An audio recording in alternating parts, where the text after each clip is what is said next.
Hi everyone, so today we'll be discussing about why I left DULLB and why was it important for me to discuss that. Firstly, foremost is that DULLB was not healthy. It was not healthy in the sense like it never gives marks. एकदम भी marks it doesn't give it at all. And अगर आप दूसरे state से सब कुछ छोड़ आकर अपना एकोमोडेशन फिगर आउट कर रहे हो, अपना अपना पर्सनालिटी ग्रोथ फिगर आउट कर रहे हो, आप डिफरेंट एस्पेक्ट्स देख रहे हो कि आपको लॉ बनने के लिए इंटर्नशिप भी करनी है, आपको ये भी करना है, आपको वो भी करना है, उसका कोई सेपरेट टाइम नहीं मिलता. उसके बावजूद इन्होंने हेडलाइंस गाइडलाइंस दी हुई हैं कि 60% से अबव ये मार्क्स ऐसे नहीं देते. ट्रिपल चेकिंग कराते हैं कॉपियों की, 4 चेकिंग कराते हैं, इंक्वायरी बैठ जाती है टीचर्स पे अगर उन्होंने ज़्यादा मार्क्स दे दिया.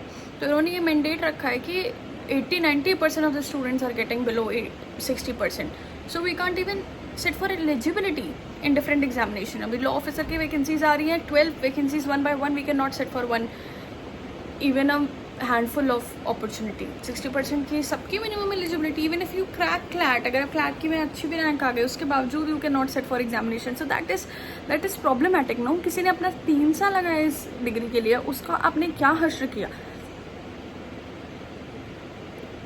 So this is one of the reason I love DULLB and I would never recommend anybody to take admission in DULLB.